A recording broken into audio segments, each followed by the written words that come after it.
All right, so what this video is going to be about, what I'm going to explain, and by the way, I know I'm bad about making long videos, but I will say this, and people that watch them all the way through can testify to it.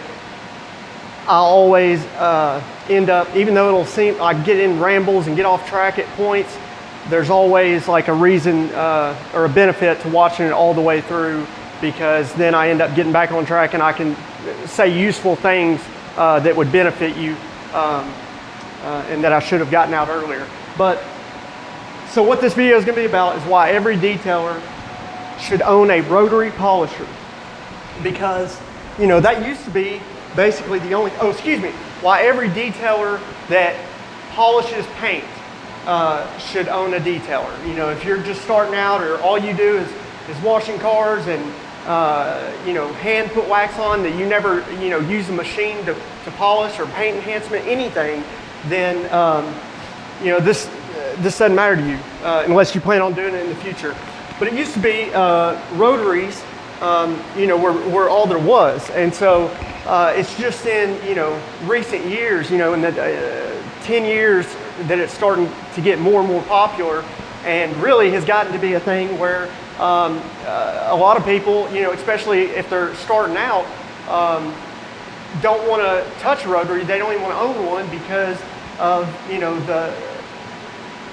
the fact that it is a possibility that you can burn through the clear coat or all the way through the paint if you sit on something too long, and especially if you're using like a wool pad and aggressive compound. But there's so many ways to dumb that down, to not use an aggressive compound, use a polish instead, or instead of using wool, you know, use foam pads and, you know, go down a finish back.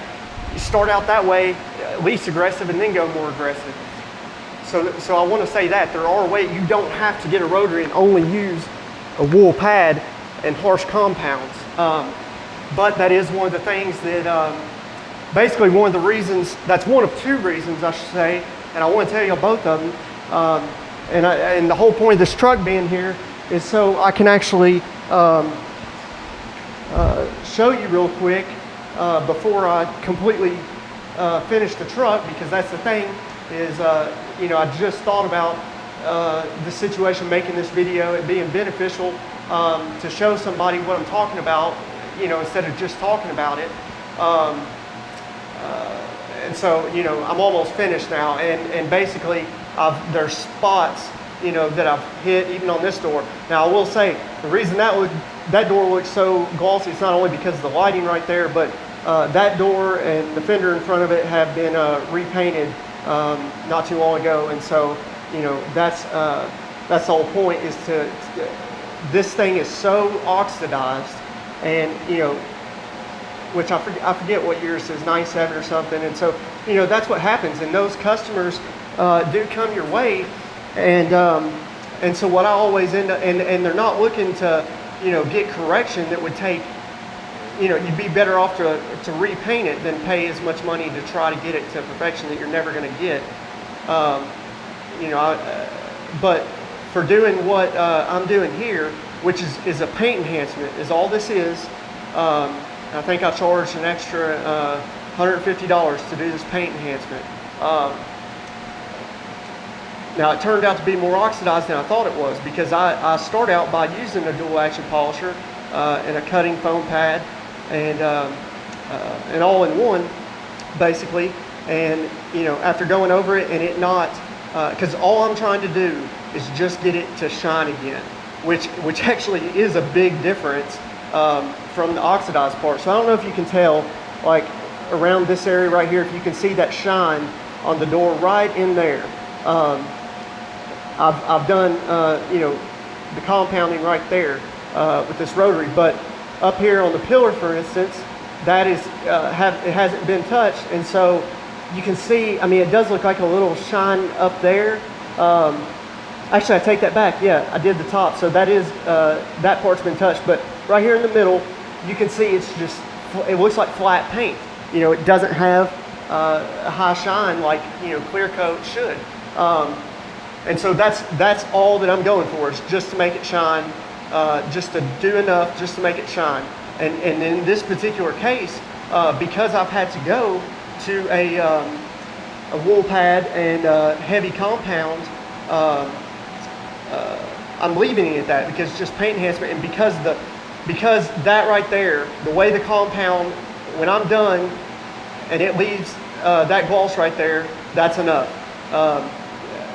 It would take a whole nother step to do the finishing polish, and so there's no need, because just getting it to gloss like that is a world of difference between it being flat. So it's huge thing, and he'll be more than happy with it. Most people in this type of situation definitely will be. And I get off track. So anyways,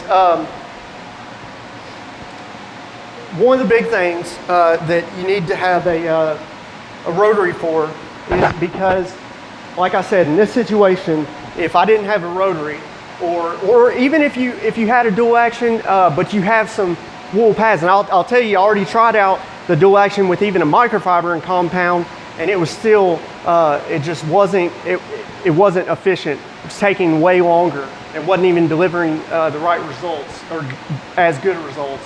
So yeah, basically, if I wouldn't have had a rotary, or and the wool pad and a compound, it would have taken me triple the time, even with, like I said, a microfiber, cutting microfiber pad, and the same aggressive compound. So two benefits to it.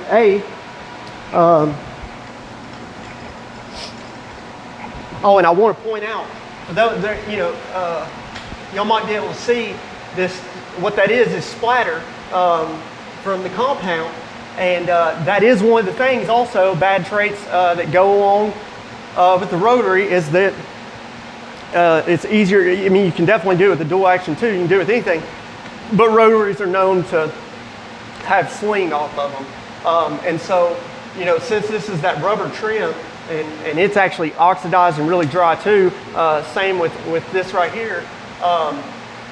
If it weren't for this compound, because as far as I know, this is a Optimum Hyper compound. It's easy to get. I got it off Amazon, and it is a great product. And it's not expensive. And as far as I know, it's the only one that not only can you, it comes, where you can spray it, which is really cool, and that's another video. But it also is the only one that I know of is their compound and their polish are not supposed to stain. Where, like, here I had a big spot, and I literally just, no liquid or anything, just wiped it off, and it came right off, and it's amazing. Now, that said, in situations where it's really dried out and oxidized, then you do have to use some kind of liquid. Now I don't have it over here. You don't have to have, what it is Adam's tire and rubber cleaner. And I believe Adam even says, yeah, because that's how I found out. Adam in one of his videos even says, one of the things that is also really good at off-label use is this right here, removing, compounds sprayed, on black trim of all types, and because before I got this, I tested it with other compounds, and it got it all. You gotta. It's not like it just wipes right off. You gotta rub for a second, but just with a regular microfiber. But it much easier than say just an all-purpose cleaner. Even though you can get done. So that's two tips right there. Real big benefits is those two products. And like I said, those are whole nother videos. But I just wanted to mention that because of the splatter that I'm not being as careful, because I could avoid that. But I'm not being as careful because of these things, and it can just basically wipe off. So that's one thing with the bad thing about the rotary, but it's fixable. Everything about the bad traits about the rotary are really easy to. it's way bigger of a, scare factor than it should be. I mean, it's something you should respect and pay attention to, not be reckless with. So, the dual action is safer, but even still, you should, every detailer that's polishing paint should have a rotary because of two things. I'm sorry it's taking this long to get it.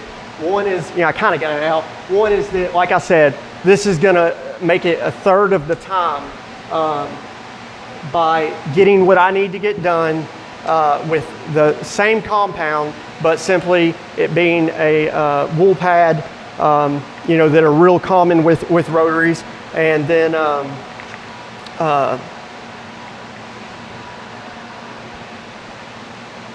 and then I wanted to say, and I'm using this, literally using this on, and this Drill Master. It's like a $20 polisher you can get from Harbor Freight. Using it on the first speed. So that's another thing is you just use it on the first speed, whatever rotary, and it's pretty safe. It's not like I've got it cranked way up, because that is where it gets dangerous. But even using it on the first speed, I'm able to cut the time down dramatically and ultimately get better results, like I said, with the same compound. But another big reason is, I've thought about this before, is that, let's say, even if you did want to use a dual action for the majority of things, or even in cases where it's not like this, heavily oxidized, and you don't need a heavy wool pad, like for instance, if you have a 3-inch for doing things that are more narrow, like that's really common. But it's really common for people to now have just their smaller things be dual action. And so one big benefit to having a rotary instead of that dual action with that throw is if you want to get right up against trim or in really tight spaces, a rotary doesn't throw out. So even if you're trying to stay in the center, or it's really hard to tail to get up right on the edge, because then at the throw, it's gonna go over a little bit into that. And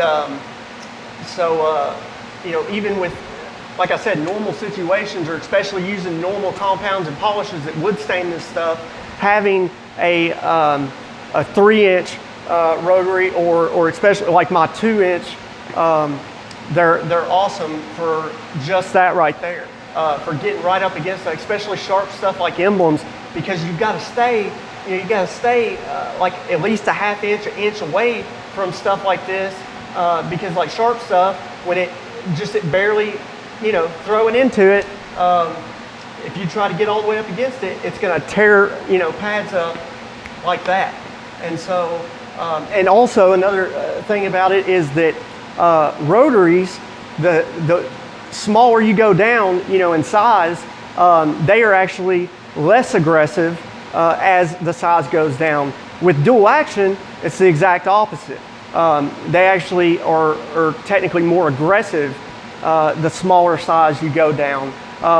So, as far as that goes, that's just another reason why, even if you don't want to get, or like I said, don't come across situations like this, don't want to get a big rotary, then, and getting at least a 2-inch or 3-inch, whatever, or like the Nano. Now that's expensive, the Rupes Nano, but you can use a 2-inch or 1-inch on it.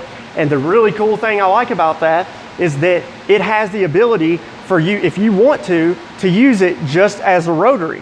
But it also, you can change the thing out and it be used as a dual action, and it's got actually 2 different size throws. That's really cool. But like I said, even if it was just one size throw, dual action, and then being able to go to a rotary for that, that's awesome for that, because you're able to use that same tool to have both worlds for that benefit. And an example, like I was watching a video, and I've seen him do it multiple times. Matt Mormon with Obsessed Garage.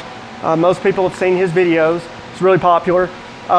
He has, he's got tons of brute pads, probably thousands of dollars. But he has the Nano, and this last video I was watching, he was actually doing he was using the Nano to go in little tight spaces and, you know, get right up against the trim.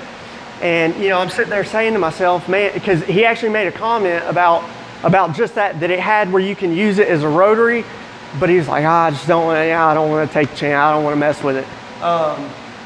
But knew the benefits to it, and that it was less aggressive going down to the rotary.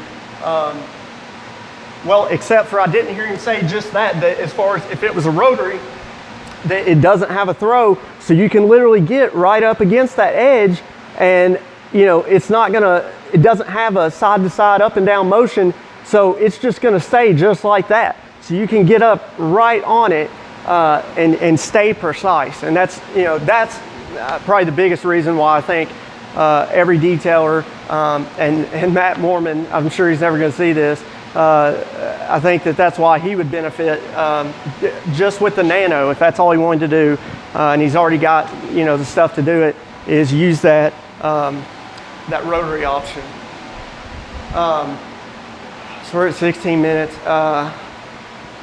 Probably a lot of people done clicked out by this point because I've been rambling.